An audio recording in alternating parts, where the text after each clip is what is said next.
Boa noite a todos. Boa noite. É um prazer muito grande estar aqui com vocês. E hoje nós vamos falar sobre esse assunto, que é o Cure Suas Mágoas e Seja Feliz, que é o título do meu livro. Tá? Lembrando que a nossa vida é o espelho dos nossos sentimentos. Não adianta nem fugir disso. Tá? E curar sentimentos, gente, é a melhor forma que a gente tem de curar o quê? A nossa vida. A nossa vida. Então, gente, nós vamos hoje falar sobre esse assunto que está no nosso livro, que é um livro que foi escrito. Eu até vou pôr aqui, uma homenagem.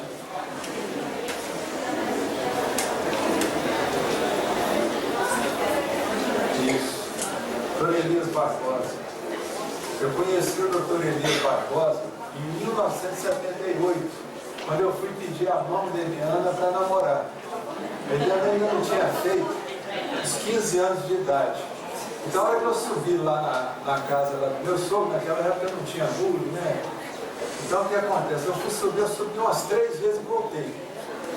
Aí, a hora que eu cheguei lá, eu bati na porta, aí o doutor Elias apareceu, falou: ô mestrão, seja bem-vindo, vamos entrar. A hora que eu cheguei lá, ele me mostrou, gente, vocês lembram daquele gravador nacional, que ainda não era Panasonic, tá? Aquele lá, ele falou: ô mestrão, nós vamos gravar essa conversa sua. Tá?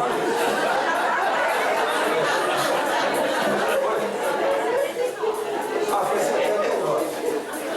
Eliana ainda dela morar quanto tempo faz uns 15 anos? Aí o pai dela. Hã? Então, aí o doutor Elias falou mesmo, nós vamos esperar uns meses aí para ela fazer os 15 anos e aí a gente faz a escala do namoro. Porque era uma semana assim, né, dona? Uma semana. Então, era um sábado sim, um sábado não. Então, gente, eu conheci essa figura que fez uma enorme diferença na minha vida. Tá? Já tem uns 36 anos, eu tive esse enorme prazer, e é uma pessoa que influenciou na minha vida de todas as formas possíveis. E esse livro que eu escrevi, ele é um livro que foi fruto de uma tese. Tá? E essa tese, ela dizia o seguinte: mostrava o perdão como uma ferramenta terapêutica. O doutor Elias, quando era um catedrático, ele foi o meu orientador. Aí eu pedi para ele ser orientador e ele foi. E aí, quando nós terminamos, o doutor Elias falou: ô mestrão, vamos fazer um livro, que isso aí vai ajudar muita gente. Então, na época lá, ele faleceu em março, né, Liana? Não, de março. E aí eu passei um ano escrevendo o livro de uma forma literária, porque eu levei o esboço do livro para o editor Deliano, da Novo Século. Aí ele falou: ó, isso aqui não é a minha área literária.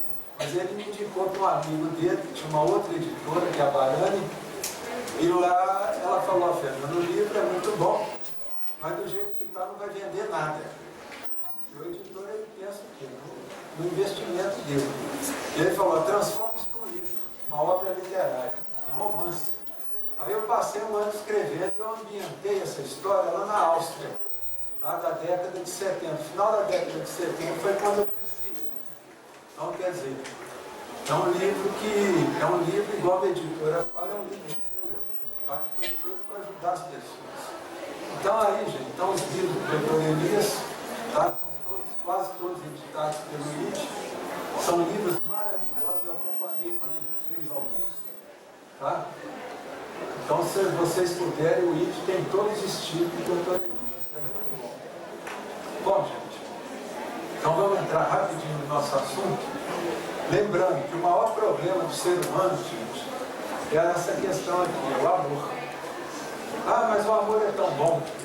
Todo mundo sabe que o amor é bom.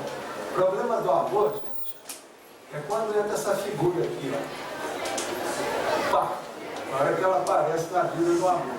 Isso aqui, gente, eu estou falando todo tipo de amor. Como? Eu vou tentar, viu, porque eu não sei, eu gosto de mexer os braços. Eu não sei nem falar no microfone. Eu estou vendo esse negócio aqui da Xuxa. Achei bom demais. Eu vou ficar desse lado para não dar microfone. Bom, gente, então a questão do amor é exatamente a gente aprender a lidar com ele, tá? O amor é uma coisa que foi estudada por diversos cientistas do comportamento humano. Então, o que eu gosto de citar muito é o Erich Fromm. O Erich Fromm escreveu um livro espetacular que chama A Arte de Amar. E nesse livro ele tenta mostrar a diferença entre o amor imaturo e o amor maduro. Tá? Que é aquele amor imaturo, é aquele amor cheio de apego que a gente tem. Que a maioria de nós aqui tem. Você fala, minha esposa, meu filho, meu marido. Não é nada, a gente sabe que não é. Tá? Então, quer dizer, o amor é isso. Mas a hora que entra a decepção, gente, aí a coisa complica. Por quê, gente? Porque a decepção, ela vai ferir o amor. Ó, boa ferida. Então você tem lá um filho. De repente um filho seu está na adolescência, ele fala uma besteira qualquer, você pode o quê? Uma mágoa. Vai poder o quê? Um ressentimento. Tá? Que a gente gosta de falar muito. Mágoa, ressentimento. Mas na verdade, gente, a palavra correta é ódio. Tá? Muita gente tem medo dessa palavra ódio, porque acha que ódio é o contrário do amor. Acha que o ódio é a antítese do amor. E não é. O ódio é nada menos que o amor que ficou machucado. É o amor que adoeceu. Tá? Mas não deixa de ser o amor. Tá? É por isso que a gente só sente ódio quem a gente muito ama. Vocês podem notar, por exemplo, quanto maior é o amor e aquele amor é decepcionado, o que acontece? O amor é muito grande, a mágoa é muito grande, o sentimento de dor é enorme. E eu falo sempre que o que alimenta o ódio é o amor. Tá? Porque na realidade, gente, o ódio, se a gente for ver a etimologia da palavra lá do grego, quer dizer apenas menos amor. Tá? Na realidade, a antítese, o antônimo da palavra amor, na realidade é indiferença. A indiferença não machuca ninguém. Por exemplo, chegar uma pessoa, viu, Ricardo? Para você lá, você está andando de carro, a pessoa te fecha, desce desse automóvel e te xinga de tudo. Se eu chegar para você, Ricardo, daqui a 3, 4 dias, e te perguntar, Ricardo, você lembra da cara da pessoa que te xingou lá no trânsito? Você vai falar para mim, nem lembro da cara dele. Aí eu te pergunto, Ricardo, o que foi que ele xingou? Ah, já esqueci. Olha só, gente. Mas se fosse um irmão seu que te xingasse, você nunca mais ia esquecer. Você nunca mais ia perder a memória daquilo. Tá? Então, gente, é por isso que a gente tem que aprender a entender essa questão. Tá? Agora vamos ver aqui uma coisa. Amor e ódio. Olha só, gente. Essa questão do amor e ódio já foi estudado, gente, há mais de 100 anos. Tá? O nosso Freud, por exemplo, ele escreveu um ensaio, que eu vou mostrar aí embaixo, falando da ambivalência do sentimento, amor e ódio. A pessoa sente amor e ódio ao mesmo tempo pela mesma pessoa. É só uma questão de quê? De momento. Por exemplo, você está lá com a sua esposa. De repente a sua esposa, ela fala uma besteira para você. Aí você lembra da senhora sua mãe. Você vê a senhora sua mãe na frente da sua esposa. Você fica lá magoado com ela. Aí depois passa uns 10 minutos, essa esposa chega para você e fala assim, ô meu amor, você me perdoa, eu exagerei. Aí na hora você já está amando ela de novo. Tá? Então fica assim, o amor e o ódio na nossa vida. Tá? Amor e ódio são faces da mesma moeda. Isso aí é um mestre lá, o Freud não, o Sócrates, ele falou isso, gente. Ele fala, amor e ódio é face da mesma moeda. Você já viu a moeda, cara ou coroa. Tá? Por quê? Ele quis dizer o quê? Que amor e ódio seguem juntos na nossa vida. Não tem como separar um do outro. Tá? É por isso que a preocupação do Cristo foi ensinar o quê? O remédio. Ele já conhecia a natureza humana e o comportamento humano, o Cristo. Então ele falou, vou deixar para esse povo aqui o remédio. Qual que é o remédio? O perdão. Olha só. Só odeia quem muito ama. Tá? E é isso que a gente vê muitas vezes nos crimes passionais. Tá? No meu livro eu tenho um relato lá de um sujeito que matou a mulher. E é essa questão aí. Tá? Olha, isso aí é o Jacques Lacan. Jacques Lacan ele escreveu não se conhece nenhum amor sem ódio. Olha só, ele foi enfático e bem pragmático. Tá certo? Olha o Freud. O Freud, no seu texto, ele escreveu um ensaio, chama Pulsão e seus Destinos. E ele disse o seguinte: amor e ódio não raro comparecem juntos, orientados para o mesmo objeto, e o que determina a ambivalência afetiva. Quer dizer, essa ambivalência, esse sentimento duplo que você sente pela mesma pessoa ao longo da vida. Tá? E não foi só ele que estudou isso, diversos outros que vieram depois do Freud, como a nossa Melanie Klein, por exemplo, que escreveu um livro maravilhoso que chama-se Amor, Ódio e Reparação. Ela mostrando essa questão do amor e do ódio que existe na pessoa, tá? Nas relações de pai para filho, de filho para pai, relações conjugais. Então, gente, isso aí é uma forma de a gente tentar desmistificar uma crença que a gente tem. Porque na realidade, gente, nós já vivemos várias vidas. Aqui todo mundo é espírita, a gente pode falar isso. Tá? E todas as vidas que nós vivemos, elas estão aqui, ó, no nosso inconsciente, estão engavetadinhas ali, arquivadinhas. Tá? E uma das cristalizações mentais que todos nós temos é em relação a isso aí, ó, a ódio. Tá? Toda vez que a gente sente um ódio por uma pessoa que a gente que nos é cara, principalmente pai ou mãe, a gente desenvolve automaticamente um sentimento de culpa inconsciente. Tá? Isso aí vocês vão ver o rolo que vai dar para frente. Olha só.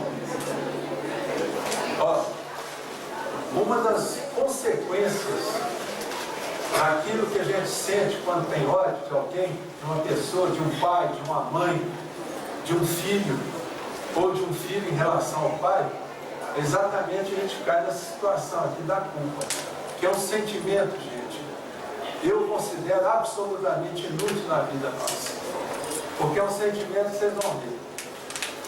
Não se culpe pelo ódio, pelo sentimento de ódio. Aceite sua própria humanidade. É isso aí, a Eliana falou sobre isso. Gente, nós somos humanos. Uma coisa que nós temos que entender e aceitar, que nós estamos muito mais próximos da animalidade brutal do que da angelitude que a gente sonha. Nós estamos próximos dessa brutalidade. Vocês estão vendo isso todo dia na televisão. Tá certo? Então a gente tem que aceitar que nós somos humanos. Nós estamos convivendo com um lobo. Tá certo? A maioria dos lobos, eu nunca vi um lobo parecer com cara de lobo. Sempre eles põem a cara de ovelha. Tá? E com ovelhinhas, algumas ovelhas. Tá? Que são geralmente presas preferenciais dos lobões. Tá entendendo, gente? Então a gente tem que começar a entender essa questão da culpa, que é um sentimento, gente, que gera dor, gera doença. Os hospitais, vocês estão vendo aí, gente, estão cheios de problemas por causa desse negócio aí. Vocês vão ver lá na frente, eu vou mostrar uma equação. A culpa, gente, é absolutamente improdutiva na vida do ser humano. Por quê? Porque a culpa é o sentimento do passado. Tá? Aonde a culpa está? No passado. Quer dizer, a pessoa não consegue caminhar para frente. Ela não consegue viver o aqui e agora. Quer dizer, ela não consegue. Muitas vezes a pessoa chega para mim no consultório e diz: a minha vida está amarrada.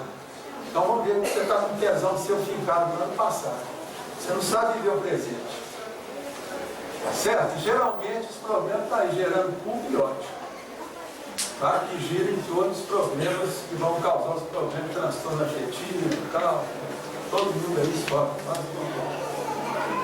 Domine seu orgulho e peça perdão. Gente, fez uma lambança com alguém, fez uma besteira, tenha humildade de pedir desculpas, pedir perdão. Isso aí já alivia um monte de coisa pra gente. Então a gente muitas vezes não pede perdão porque tem orgulho. Tá certo? Você chega para um filho, você exagera com o filho, na crítica principalmente, você chega para o seu filho: meu filho, ó, você me perdoa que eu exagerei. Tá? Eu sou humano. Procura perdoar o papai. Isso é bonito, gente, e bom. Tanto para a criança, tá certo? Que não vai sentir tanta culpa pelo ódio que ela sente às vezes na hora, E para você também, porque você já libera o lixozinho da sua alma, que é a culpa. Tá certo? O que mais, gente? Vamos ver. Olha só. Isso. Agora aqui, gente, vocês vão ver uma equação que é quase matemática na vida do ser humano. Tá? Isso acontece, gente, de forma inexorável. Tá? E muitas vezes começa com ódio. Porque como a gente tem essa cristalização inconsciente de que ódio é pecado, onde que nós aprendemos que ódio é pecado, gente?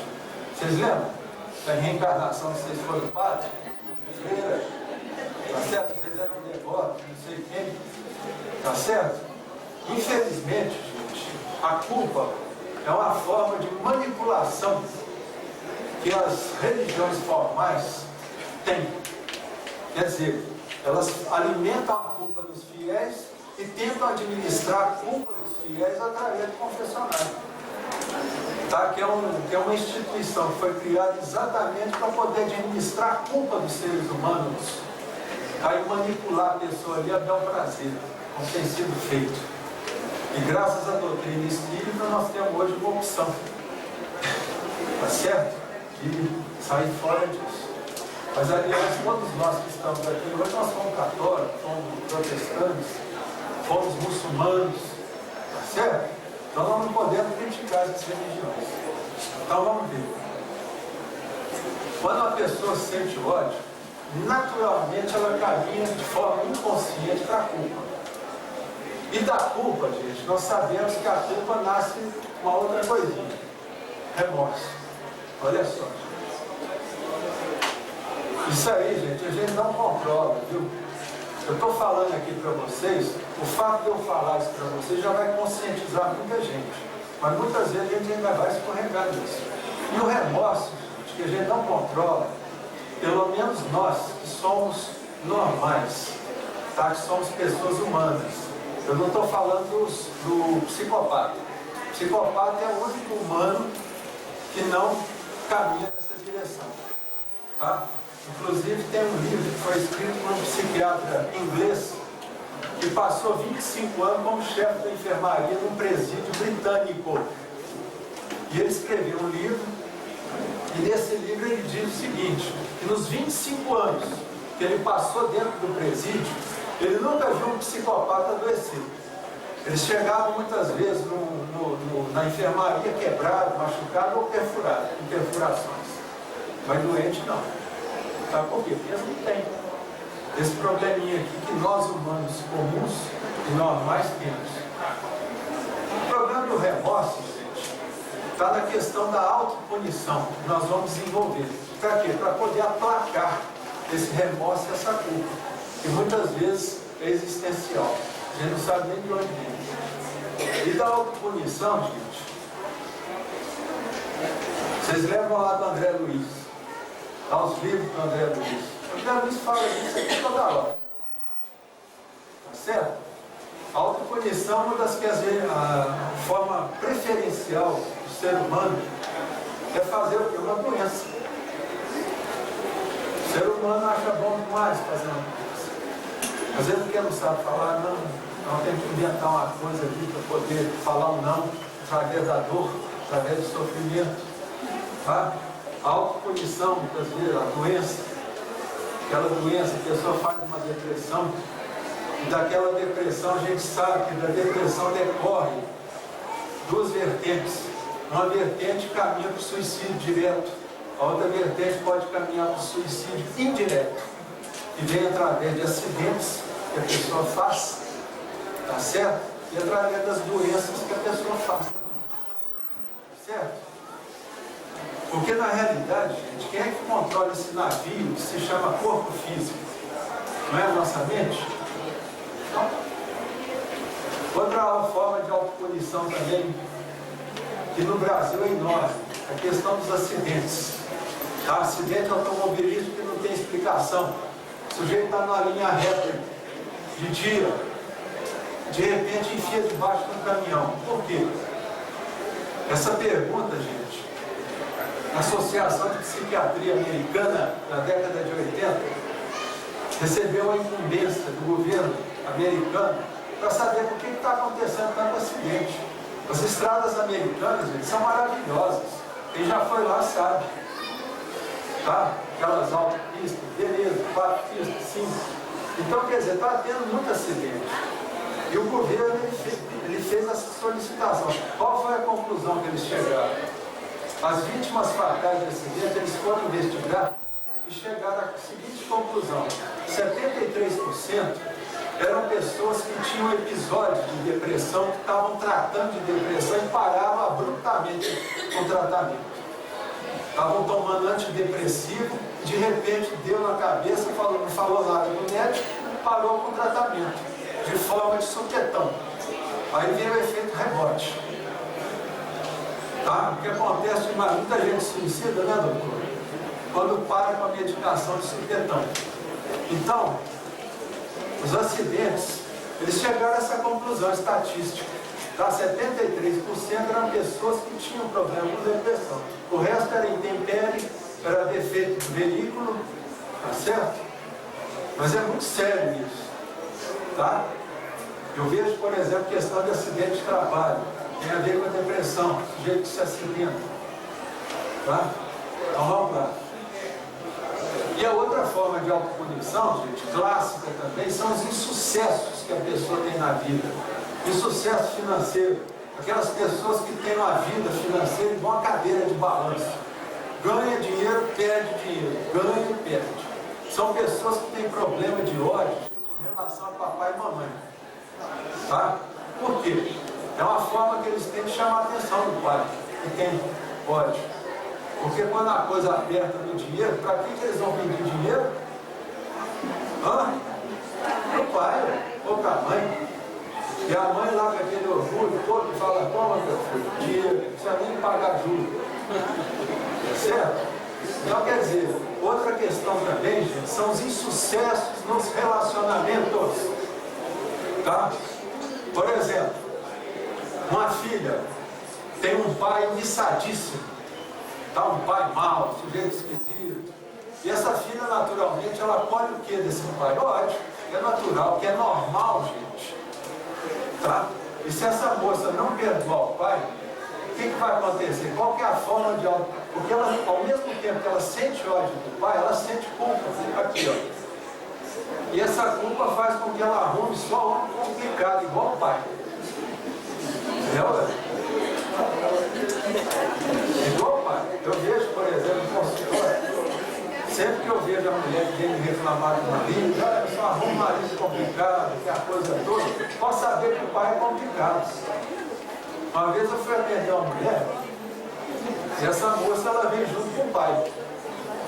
E o pai, ele teve coragem, sentou lá no consultório, no sofá lá, ele falou: ó, essa minha filha aqui tem um dedo podre pra mão, só arruma que não presta. Aí eu pedi para a menina sair do consultório, falei: espera ali só uns 5 minutinhos. Aí eu falei pro pai: ó, isso aí é porque o senhor não presta. Você entendeu? O senhor nunca prestou. O senhor deve ser um homem safado. Entendeu? Tudo que a sua filha procura em outro homem de forma inconsciente tem o senhor. Tá?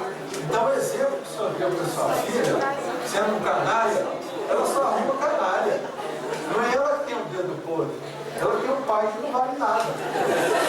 Tá? E eu vou ensinar para a sua filha justamente o quê? Para ela sair dessa fileira de atropelo que ela tem. Porque o homem é homem bom. O problema é que quando você tem um padrão de pai ruim, porque o pai, viu, os pais aí que têm filho pequeno, você é o espelho, é o modelo de homem que a sua filha vai buscar. Então tome cuidado com as lambanças que você vai aprontar. Tá certo? Então acontece isso, viu, gente? É muito sério isso, essa questão do perdão. E quando a moça começa a entender isso, a gente passa uma terapia para ela para fazer o perdão, trabalhar o perdão, ela sai daquela, vamos dizer assim, daquela maldição que ela criou para ela. Ela sai. Tá? Então as moças aí, ó, se estão arrumando só namorado complicado, procura trabalhar o perdão em relação ao pai. Tá? Vamos lá. Outra coisa, gente, processo de perdão, os mitos. Porque o perdão, gente, ele está carregado de mitos e as verdades. Então vamos ver primeiro os mitos. Olha só, perdoar e esquecer as ofensas. Quem foi que estudou latim aqui? Quem estudou latim? Já estudou? Isso é livre. Você lembra? Bom, não sei se você lembra disso. Mas a palavra esquecer no latim quer dizer excadere. E sabe o que quer dizer excadere, gente? No latim, deixar de lado. Só isso. Aí o povo, não sei por que, falou, não, esquecer é perder a memória. Perder a memória não é amnésia? É uma palavra grega. Tá certo? Quer dizer o que? Perder a memória. E como é que a gente perde a memória? AVC, traumatismo craniano, perda de massa encefálica, tá certo, gente? Perda de massa encefálica, Alzheimer. Gente, uma pessoa saudável, uma pessoa rígida, ela nunca vai perder a memória de nada, daquilo que interessa a ela. Tá? Ela não perde a memória. Se um irmão, um amigo, falar uma coisa para ela, há 80 anos atrás, que ofendeu, ela lembra. É normal. Então, gente, perdoar não é perder a memória das ofensas que foram feitas.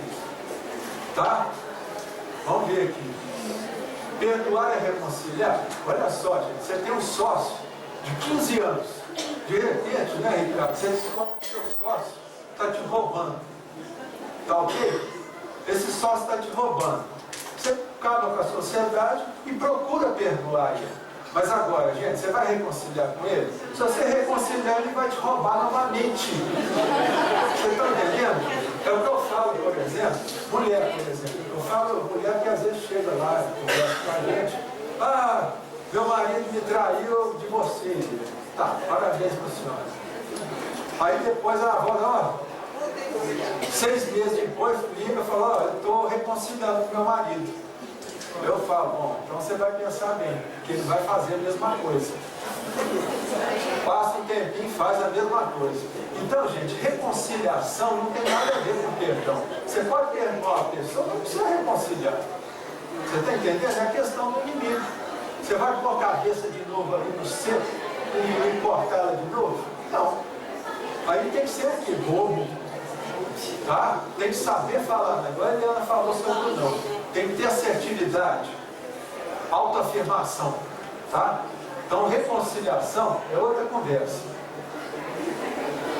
Perdoar e aceitar o erro do outro, de forma alguma. Você não tem que aceitar a lambança de ninguém. A pessoa fez a sujeira, ela que limpe. Está entendendo? O Cristo, por exemplo. O Cristo, por exemplo, quantas pessoas mancaram com o Cristo? Quer dizer, ele está guardando, ele não cobra nada, não tem que aceitar ele de ninguém.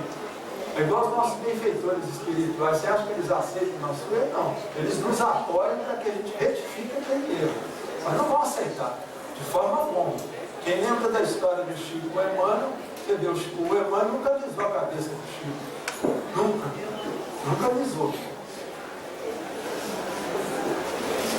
Se eu perdoar, dou poder àquele que me ofendeu. Ó, esse é outro mito também, é uma mentira, gente. Porque na realidade, quando a gente tem ódio de uma pessoa, mágoa, ressentimento, que é a mesma coisa, a gente está dando poder para aquela pessoa, para ela mandar na nossa vida. Tá certo? A gente está dando poder. É igual, por exemplo, no filme. A nossa história de vida é igual um filme. Tá? Tem um protagonista, que é o personagem principal, tem um coadjuvante e tem o quê? O figurante. Então, gente, quando você tem ódio de uma pessoa, mágoa, você coloca aquela pessoa como protagonista da sua história de vida. Está entendendo, gente? É por isso que quando a gente tem mágoa de uma pessoa, a gente só pensa naquela pessoa, 24 horas. Tá? Então, quando você resolve perdoar, você está tirando o poder daquela pessoa. Você está se libertando. Por isso que fala que perdão é libertação. Então, isso é outro mito. Existem ações imperdoáveis, gente. Nada é imperdoável. O próprio Cristo falou, perdoar 70 vezes 7. A pessoa que fala, eu não perdoo, ela está dizendo o quê?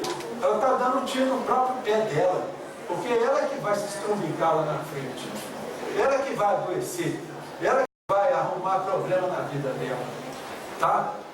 É igual o doutor Inácio falava, né, Leandro? A pessoa que carrega ódio é como se ela tivesse o quê? Uma lata de lixo no coração dela, está carregando cocô, está carregando fezes, tá? Depois eu vou falar disso, entendeu, gente? Então, por favor, toda ação, ela tem que ser perdoável para nós. Porque o perdão, gente, é bom para nós mesmos. O perdão não é para a pessoa que te ofendeu. O perdão é para te libertar daquela pessoa inconveniente, da atitude inconveniente, da atitude negativa que aquela pessoa teve com você. Tá? Vamos lá. Verdades. Perdão é uma decisão correta. É uma decisão pragmática, tá? Eu vou perdoar porque aquela pessoa que me ofendeu, ela não merece mandar na minha vida mais. Eu não mereço carregar aquela pessoa na minha cacunda, tá? Eu vou perdoar porque eu sou inteligente, eu sou burro. Porque burro que carrega a pedra nas costas, não é isso, gente? Então, gente, perdão é uma decisão que a gente tem que tomar na nossa vida para a gente caminhar para frente. Perdão é deixar de lado, é deixar passar, é como os franceses falam, lá sem passeio. Tá? Deixa passar, deixa de lado. Vamos lá.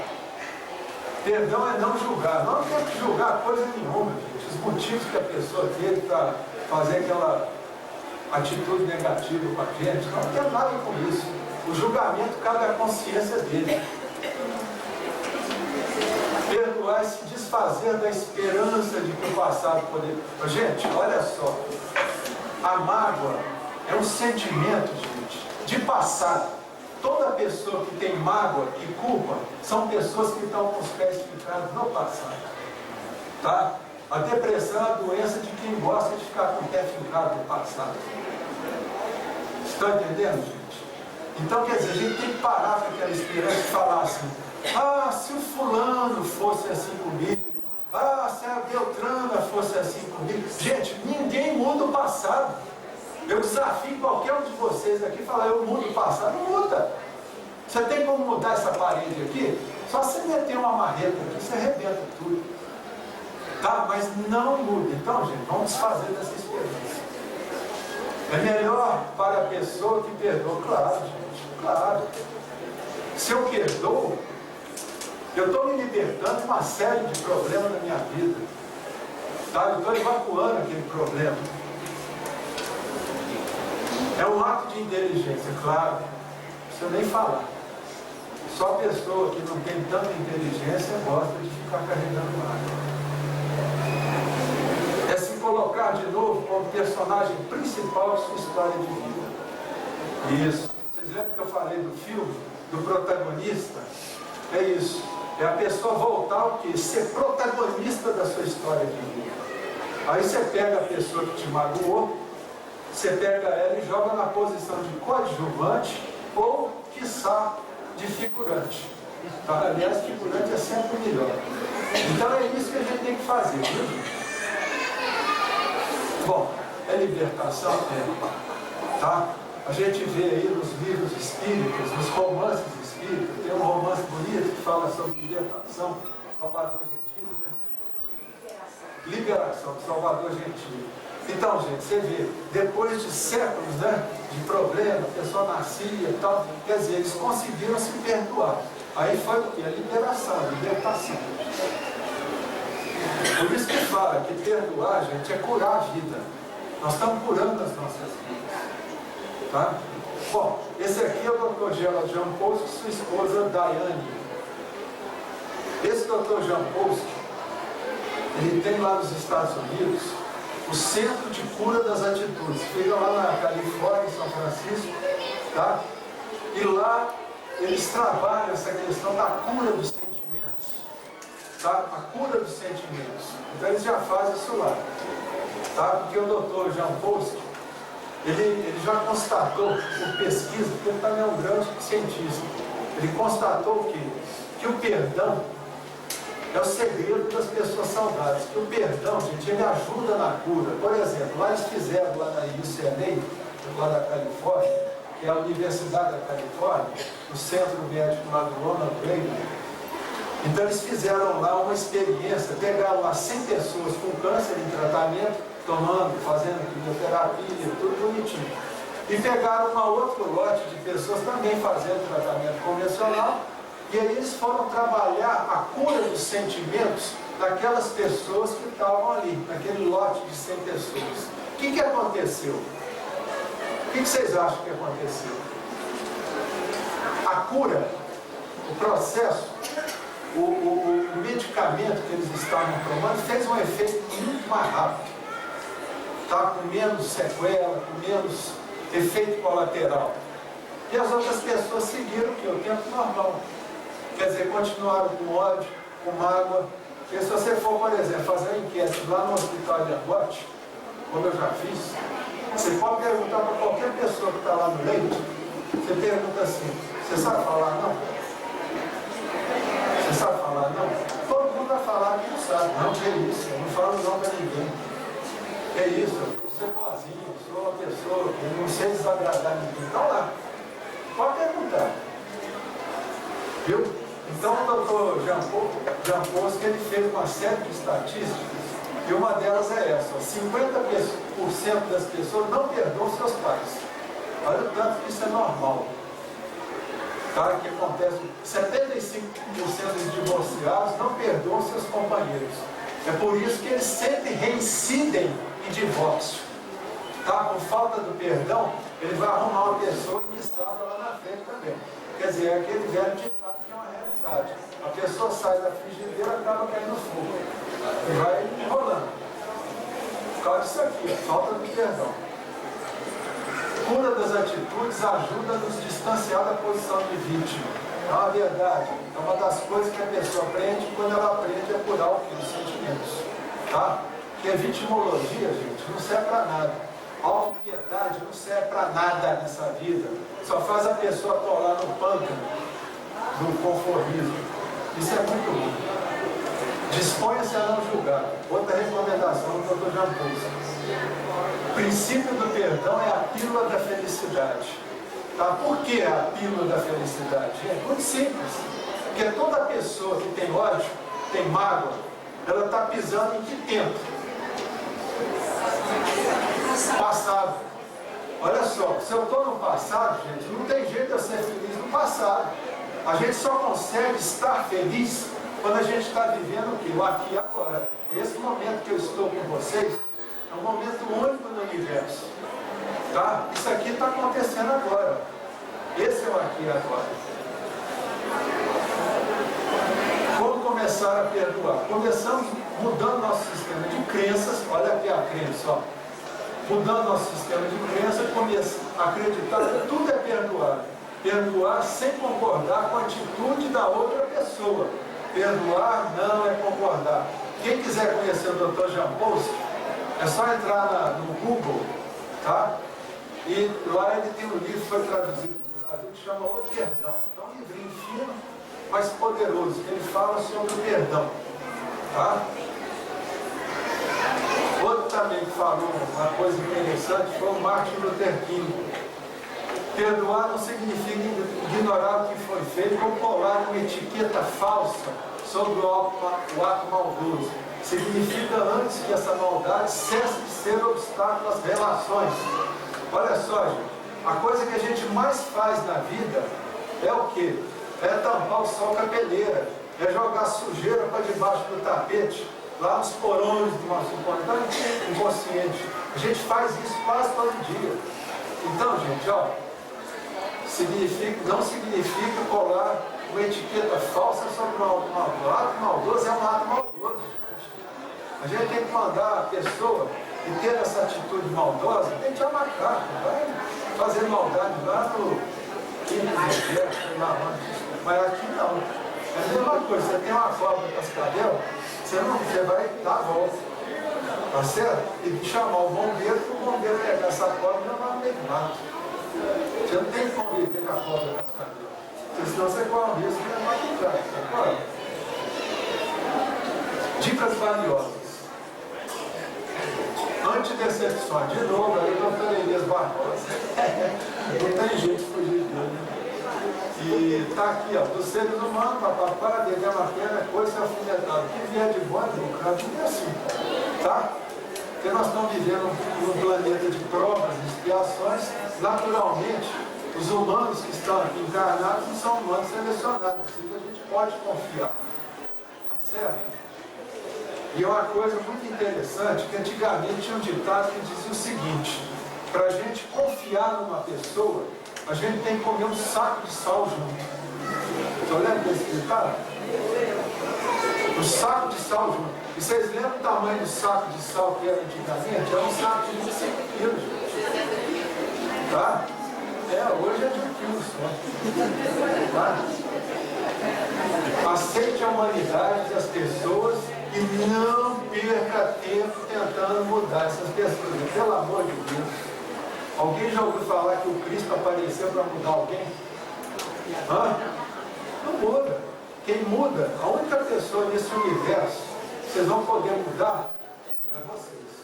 Vocês, a gente muda a gente, mas os outros não. Tá? Então não vamos perder tempo. Perdoar papai e mãe leva à prosperidade. Tá? Por quê, gente? Vocês sabem o que é prosperidade? Vocês acham que é só dinheiro, né? Não é não. Prosperidade, gente, é um tripé. Boas relações, saúde e dinheiro. Se você não tiver um dos três, você não é próspero. Tá? Não adianta você ter muito dinheiro e não ter saúde para poder usufruir. Né? Então, quer dizer, quando a gente tem ódio de pai e mãe, geralmente a nossa vida financeira, a nossa vida de relações, ela vira uma cadeira de balanço. Você não consegue prosperar em nada. Tá? Então vamos perdoar. Isso aí eu lembro de minha filha, mais velha, Anabelle. A gente já estuda isso há muitos anos. E eu lembro da Anabelle uma vez, ela ficou com raiva. Ele falou não para ela, tem que falar, todo pai tem que falar. E ela ficou com muita raiva, com muita mágoa. Aí depois à noite ela chegou para Eliana e falou: mamãe, cadê aquela fita cassete que fala do perdão? Perdoar pai e mãe, que a gente tinha. Fita cassete. Relaxamento para perdoar. Aí a Eliana perguntou: mas por que você quer isso? Aí ela falou: porque eu não quero ser pobre. Deu certo, né? Deu certo. Graças a Deus. É uma preocupação a menos que eu tenho. Fortaleça sua autoestima. Gente, a Eliana já falou sobre a autoestima. Por quê? Porque a autoestima, gente, é o gatilho que dispara toda mudança boa na nossa vida. Sem autoestima, ele não faz nada. Tá? A autoestima é o fermento do bolo para tudo aquilo de bom que a gente quer para nós. Mas sem autoestima não tem como. Ore pelo ofensor. Beleza, isso. Nós temos que orar sempre pelas pessoas que nos magoaram. Tá certo? Porque isso aí é uma forma o quê? De exercitar o quê? O perdão. E praticar uma coisa importantíssima. Caridade. Tá? A caridade a gente expressa ela através da prece pela pessoa que nos ofendeu, pela pessoa que nos machucou. É muito importante isso. Imagine a figura do Cristo ao lado do ofensor. Essa é uma técnica de um pastor americano que eu gosto muito, o Dr. Elias via muito esse pastor, que é o Dr. Norman Vincent Peale. Vocês lembram dele? Ele escreveu vários livros sobre pensamento positivo, e ele falava: se você tem um familiar que é complicado, que não tem como você ficar livre dele, claro, então vamos imaginar o quê? O Cristo ao lado dessa pessoa. Tá? Imaginar a figura do Cristo. Vocês viram ali, ela mostrou um Cristo sorridente, não mostrou? Procure imaginar aquela figura ao lado da pessoa emissada. Tá? Isso aí vai ajudar demais. Cria uma realidade. Tá? Bonito. A terapia do perdão. Essa terapia do perdão, gente, ela está no meu livro. O que ela consiste? Vou explicar por alto. É o seguinte: a pessoa pega lá 21 folhas de caderno e ela vai escrever: eu me perdoo e perdoa aquele fulano iniciado. Tá certo? E vai escrever de cima até embaixo todas as linhas, só de um lado da folha, por 21 dias. Tá? E depois a pessoa queima cada folha e pega aquela cinza e joga onde? Não é que a gente joga ali, gente, no cocô. Onde você joga o cocô? Não, no vaso sanitário. Pega a cinza e joga no vaso sanitário e a hora que for dar descarga, faz uma prece. Fala, Senhor meu Deus, essa marca que eu tenho fulano, vá para o esgoto, é o lugar certo, para o lixo, cocô da alma, que é o ódio.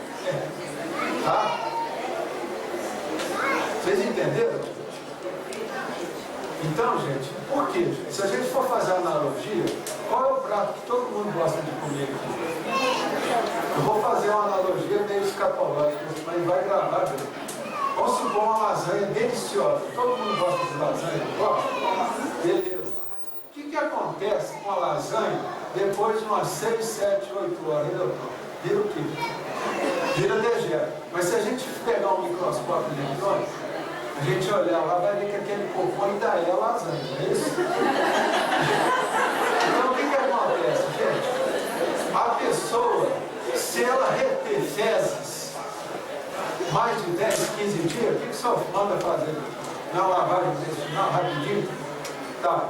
Então, o que acontece, gente? Quando a gente tem ódio para a pessoa, aquele ódio é um dejeto do amor.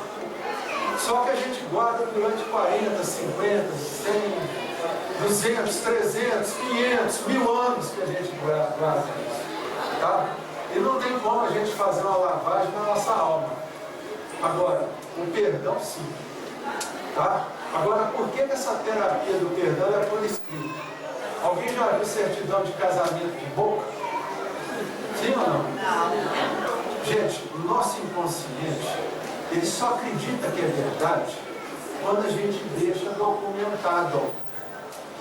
Tá? Então não adianta você ir para a frente do espelho, ou então ir para a frente da parede lá e falar, eu perdoo fulano, eu perdoo mamãe, eu perdoo teu marido, coisa toda.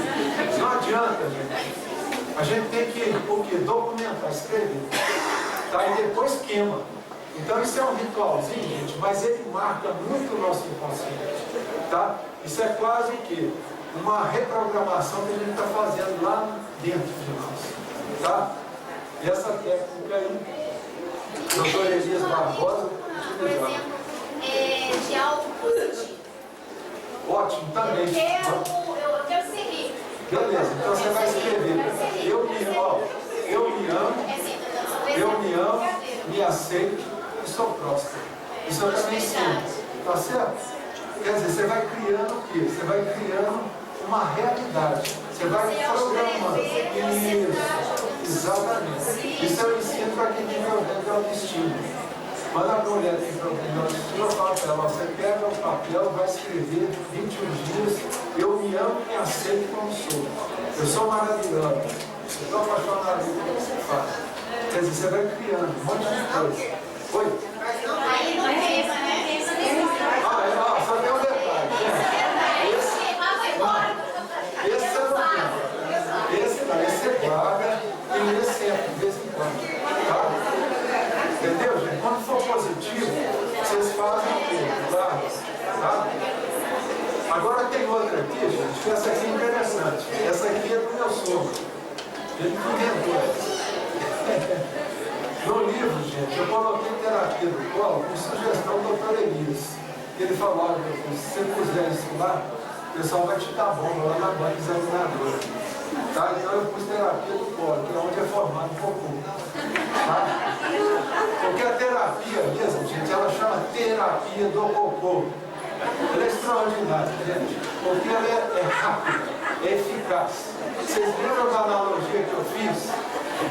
Que o cocô, que o ódio é o dejeto da alma, é o cocôzinho da alma, é o cocôzinho do amor. Então, gente, todo dia que vocês forem evacuar, olha bem, tá? Está lá sentado no vaso. Antes de dar descarga, você procura imaginar, olha só, gente, imagina que aquele cocô, ele está grudando com aquela mágoa que você tem de determinada pessoa que te magoou, aquela pessoa que te judiou. Então você imagina que aquele cocô está grudando com aquele sentimento de mágoa. E aí você dá descarga e fala, oh meu Deus, essas fezes junto com a minha mágoa grudadinha, posso ir para o esgoto que é o lugar certo de dejetos. Tá? E vocês lembram, gente, o dejeto do corpo é o resultado do alimento. O dejeto da alma, gente, é o resultado da decepção que a gente tem ao longo da nossa vida. Tá certo? Então essa técnica aqui é muito eficaz, tá? A pessoa, por exemplo, lá no seu serviço, você veio lá falar uma besteira, você fala, não, amanhã eu vou dar o nome do teu cocô.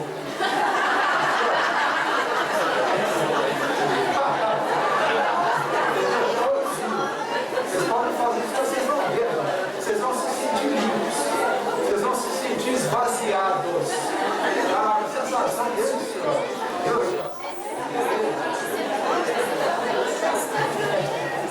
ó, gente, agora nós estamos encerrando e eu quis colocar esse capítulo do livro Apostilas da Vida, do nosso Chico, que foi o André Luiz que escreveu, o Chico psicografou, Apostilas da Vida.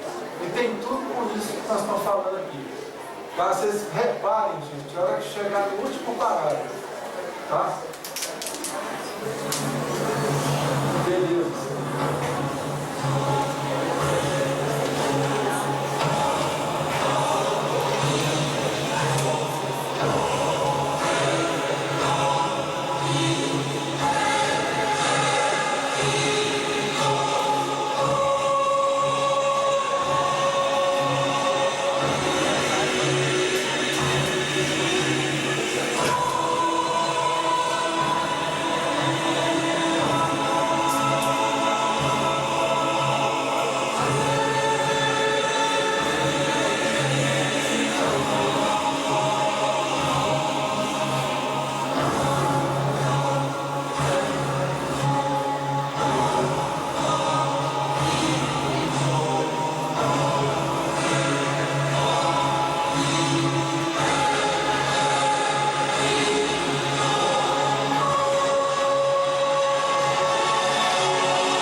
Senão o próprio amor que adoeceu gravemente. André Luiz e Chico Xavier. Gente, isso aí, gente. Quem sabe quando esse livro foi editado? Você sabe, Ricardo? Mas eu quero ter muito tempo. Gente, isso que vocês estão vendo aqui, apostilas da Bíblia. Eu até pus aqui, ó, para ficar bem gravado. Finalmente o ódio. Então, que julgas ser antíteses. Antíteses é o contrário, a gente sempre acha isso. Que não é senão o próprio amor que adoeceu gravemente. É isso aí, gente. E o Chico escreveu isso há quantos e quantos anos atrás. Hoje, a ciência, a neurociência está provando isso. A física quântica está mostrando isso. Está entendendo, gente? Até com DNA. Eles fazendo teste com DNA da própria pessoa, pessoa com pensamento negativo. Vê que maravilha. Então, quer dizer, você vê as coisas que André Luiz escreveu lá naquele livro Evolução em Dois Mundos. Hoje a física quântica está mostrando a realidade daquilo. A verdade da vida individual de cada célula do nosso corpo. Cada célula é um indivíduozinho. Tá? Isso é uma beleza. Por isso que a gente tem que pensar coisas boas. Parar de querer emitir. Porque, gente, o problema da gente não é só pensar. Tá? O problema do ser humano é verbalizar o pensamento negativo. Porque, na verdade, gente, a própria Bíblia já está mostrando isso. Ao longo do Velho Testamento, a pessoa, quando ela verbaliza, ela profetiza. É como se fosse uma profecia. A pessoa, quando fala assim, eu não vou ser nada na vida, você está profetizando. Entendeu, gente? A gente tem que parar de querer emitir palavras negativas, palavras ruins a respeito de nós mesmos e dos outros. Tá? Então aqui tem o nosso curso, Cura dos Sentimentos, que é essa proposta de 8 horas, tá certo? Lá nesse curso nós vamos trabalhar em 4 mãos, nós vamos trabalhar tudo isso de forma profunda e significativa. Tá? Deixa eu ver se tem mais alguma coisa. Não. Gente, eu agradeço muito. Se alguém tiver alguma pergunta, nós encerramos a palestra. Eu agradeço a atenção de vocês. Espero que vocês tenham gravado um pouco disso. Vocês viram o que eu estava andando de um lado do outro? Vocês viram o que eu estava fazendo? Isso é uma técnica que eu estou usando. Tá? Eu não vi ninguém aqui piscando o olho. Eu não vi ninguém aqui cochilando. O fato de eu correr para um lado do outro, eu estou fazendo o quê? Eu vou para o lado, eu sei me movimentar.